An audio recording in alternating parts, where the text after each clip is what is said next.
साथियों को मैं आपका दोस्त हार्दिक अभिनंदन। हरियाणा भूमि न्यूज में और आपका स्वागत है। साथियों अभी खड़े हैं हम घंटाघर चौक के ऊपर और आपको बताते हैं तो हाथ से हाथ जोड़ों के अनुसार देखा जाए तो कांग्रेस पार्टी के बहुत सारे कार्यकर्ता यहाँ खड़े और साथ में हमारे साथ खड़े हैं रमेश सैनी जी। एक बार उनसे बात करते हैं। जैसा कि आपको पता है कि पूरे हिंदुस्तान के अंदर बदलाव की बयार चल पड़ी है। आज पूरे देश में और मेरा नाम आकांक्षा है। मैं नरवाना से बिलोंग करती हूँ और मैंने अपना visa vision international education consultancy इनमें अप्लाई किया था और इनकी सर्विस बहुत ही ज़्यादा फास्ट है। मैंने जीन सेंटर से अपना यूके का वीज़ा प्राप्त किया है in MSc management course in BPP university and I feel very happy in this centre and मैं बोलती हूँ कि बहुत ही अच्छा सेंटर है। विजन इंटरनेशनल ने मुझे जो गिफ्ट दिया है मैं बहुत ही खुश हूँ और ये आने वाले 50 स्टूडेंट को मिलेगा। मेरी तरफ से उनको भी बहुत बहुत बधाई। देश में हरियाणा के अंदर कांग्रेस पार्टी अपना जो खोया हुआ जो वोट था उसको दोबारा से इकट्ठा करके और इस सरकार को बनाने जा रही है। तो मैं एक बार कैमरामैन साथी से कहूँगा चारों तरफ घुमा के दिखा दे। बहुत सारे साथी अभी जुड़े हुए हैं और देखा जाए अभी 15 अगस्त भी आने वाली है। एक बार उसके बारे में पहले उससे पहले आप देख सकते हैं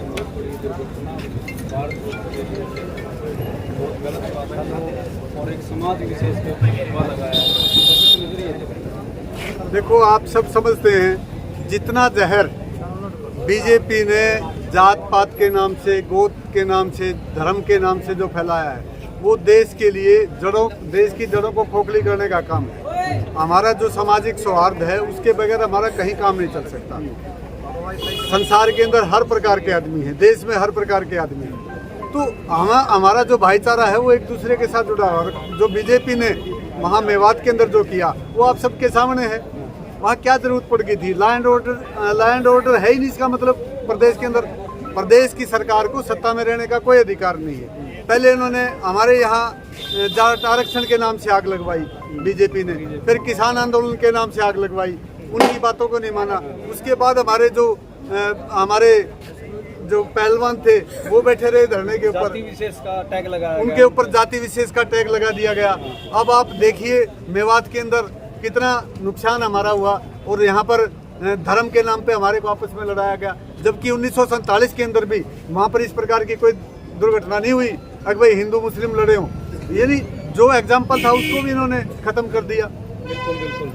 अगर देखा जाए तो कांग्रेस ने भी देश के लिए बहुत अच्छे अच्छे कार्य करे हैं। अभी 10 साल का बहुत ज़्यादा लंबा गैप आ गया जनता के, तो किस तरीके से देखते हैं कि आने वाले 2024 के अंदर वो किस तरीके से सत्ता में आ सकते हैं? देखिए अगर मुझे ये बात कहने में कोई हर्ज नहीं, आज तक 70 साल के अंदर 10 साल बीजेपी के छोड़ के बाकी के समय में आप देखिए जो हिंदुस्तान आज 7वें नंबर की जो पोजीशन है वो कांग्रेस की वजह से है, न कि बीजेपी की वजह से। बीजेपी का मैं प्रधानमंत्री नरेंद्र मोदी से ये पूछना चाहता हूँ आपके माध्यम से, अगर मुझे एक इंडस्ट्री बता दे कि जहाँ उन्होंने एक बहुत बड़ी इंडस्ट्री लगा दी हो और हमारे देश के और प्रदेश के बच्चों को रोजगार दिया हो। ऐसा कोई कार्य नहीं किया उन्होंने। पहले यहाँ स्टार्टअप होता था, फैक्ट्री लगाओ, उसके बाद कई साल के बाद उसको टैक्स देना पड़ता था। आज पहले जीएसटी नंबर लेना पड़ता है जिसमें 28% जीएसटी देना पड़ता है।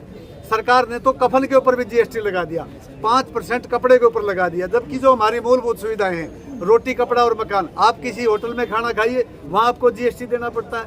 देश को लूटने का जो काम बीजेपी कर रही है ये देश के लिए अच्छा नहीं है और जनता जाग चुकी है। बीजेपी सरकार को ये जनता उखाड़ फेंकने के मूड में है। आप ये देख रहे हैं मेरे साथ कितने साथी। आज हमारा हाथ से हाथ जोड़ो का प्रोग्राम है, कार्यक्रम है। मैं इसी प्रकार से पूरे हमारे जींद विधानसभा के मैंने 25 गांव का दौरा किया। उस दौरे के अंदर जितना उत्साह लोगों के अंदर है, जितना प्यार मुझे मिला, मैं उसका बयान नहीं कर सकता। मैं इस हल्के का बहुत शुक्रगुजार हूँ। मैं कभी एमएलए एमपी नहीं, उसके बावजूद भी मेरे को इतना जन समर्थन, इतना प्यार दे रहे हैं। और आज देखिए आपके सामने है कितने लोग मेरे साथ हैं। प्रदेश के अंदर आपको पिछड़ा वर्ग का एक पद मिला हुआ है स्टेट के अंदर जी, तो पिछड़ा वर्ग को किस तरीके देखते हैं, कितनी सीट आप मानते हैं कि 90 में से मिलेंगी पिछड़ा वर्ग? देखो हमने 38 सीटों पे क्लेम किया है। हमारी जो ओबीसी की सीटें हैं हमारे 90 में से 38 सीटों के ऊपर हमने क्लेम किया है। हमारी सीटें बनती भी हैं और हम इन सीटों को अब हमारे जो नेता है राहुल गांधी जी ने जो छत्तीसगढ़ में रायपुर के अंदर जो अधिवेशन हुआ था उसमें ये बात कही है कि भी जो ओबीसी को 50% कोटा मिलेगा और उसके साथ साथ ओबीसी और एससी के जो प्रदेश अध्यक्ष हैं उनको टिकट बांटने में उनकी पूछ होगी, उनको उस पार्लियामेंट्री बोर्ड में बिठाया जाएगा और हम अपने लोगों के अधिकारों के लिए लड़ेंगे। सबसे पहले हमारी डिमांड है कि भी जातीय जनगणना इस देश के अंदर होनी चाहिए ताकि हमें पता लग सके अगर हमारी आबादी कितनी है और कितना अधिकार राइट्स हमें मिल रहा है। और इस देश और प्रदेश के अंदर आज तक जितनी भी नौकरियां लगाई गई है हम डिमांड करते हैं कि उसके ऊपर श्वेत पत्र जारी हो ताकि हमें पता लगे अभी आज भी जो हमारा बैकलॉग नहीं भरा गया है वो बैकलॉग हमारा भरा जाए, हमारे लोगों को नौकरियां मिले। तो साथियों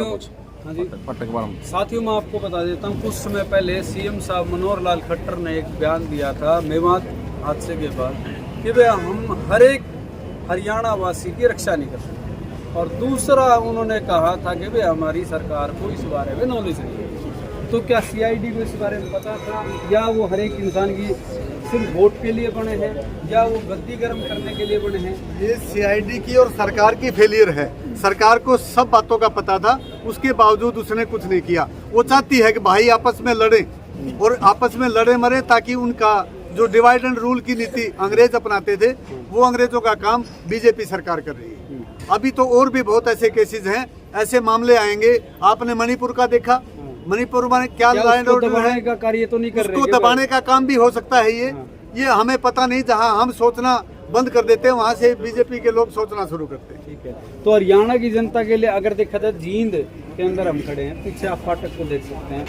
फाटक की जो है फाटक बंद करके ओवर ब्रिज नीचे बना दिया गया है, अंडरपास बना दिया गया है, लेकिन देखा जाए इसको भारत पाकिस्तान की तरह बांटने का काम किया गया। या तो बस स्टैंड के सामने वाला अंडरपास यूज किया जाए या ये यूज किया जाए पटियाला चौक की तरफ से। तो कैसे देखते हैं ये फाटक खुलनी चाहिए, क्या निर्णय इसका हो सकता है? देखिए जो ये सरकार के जो कमजोर दिमाग के जो ऑफिसर हैं ये उनकी करतूत है। यहाँ पर दिल्ली और जैसे आपने रोहतक में देखा एलिवेटेड लाइन बिछानी चाहिए थी, यहाँ और ब्रिज की और अंडरपास की जरूरत नहीं थी। अगर ये लोग एलिवेटेड लाइन बिछाते तो हमारा जो शहर है वो बड़ा ठीक होता, ना मकान दबते ना कॉलोनियाँ दबती, सीवर व्यवस्था और सारी चीज़ें दुरुस्त रहती। मैं आप लोगों के माध्यम से ये मांग करता हूँ कि जो हमारी ये फाटक है अंडरपास चलता रहे, इसमें कोई प्रॉब्लम नहीं। हमारी इस फाटक को पूर्ण रूप से खोलना चाहिए। जब भी यहाँ एक कर्मचारी की तो ड्यूटी लगती है ताकि इस फाटक के बंद होने से हमारा जितना भी व्यापारी वर्ग है उसका सारा का सारा काम कुंठित हो गया, सारे खाली बैठ गए। हमारे जींद के अंदर कोई रोजगार नहीं रहा है और शहर की गर्दन को काट दिया गया है। जब अगर शहर की गर्दन थी ये जो लाइन थी ये शहर की गर्दन है और इसको काट दिया गया। इससे आप देख सकते हैं कि भाई हमारा शहर कितनी उन्नति कर सकता है। आज हमारे शहर के अंदर ना तो कोई एजुकेशन का सेंटर है, ना कोई बड़ी IIT है, ना IIM है, ना कोई ऐसा इंजीनियरिंग कॉलेज है, ना हमारे यहाँ कोई हॉस्पिटल ऐसा है जहाँ पर हमारे को बढ़िया प्रॉपर इलाज मिल सके। यहाँ मशीनें ही नहीं है। डॉक्टर है 100 बेड है जींद में, हॉस्पिटल के अंदर 100 बेड जरूर है परंतु डॉक्टर नहीं है। डॉक्टर को इलाज करने लायक नहीं है, यहाँ ना दवाइयाँ हैं।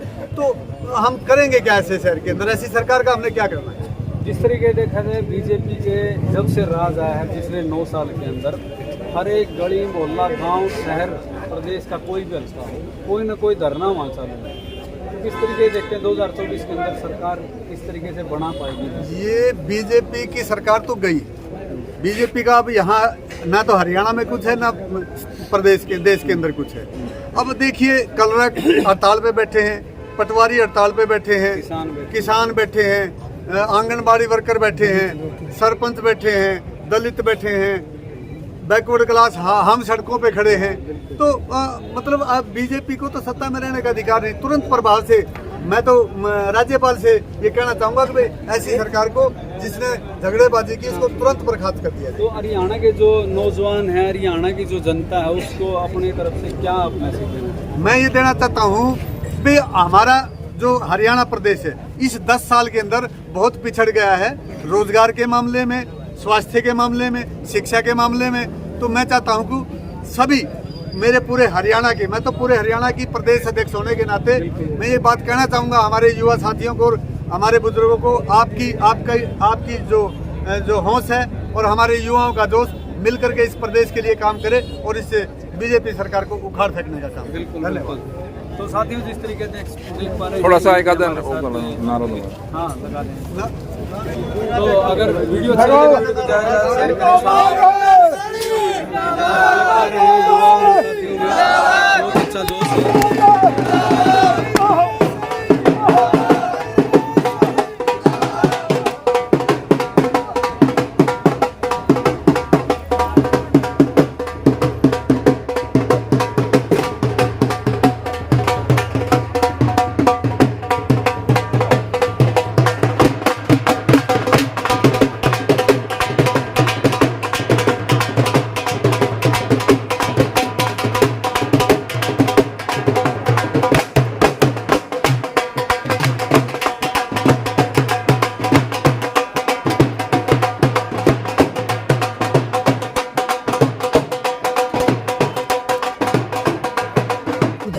लोगों को पता तो लगना चाहिए असल बात क्या है।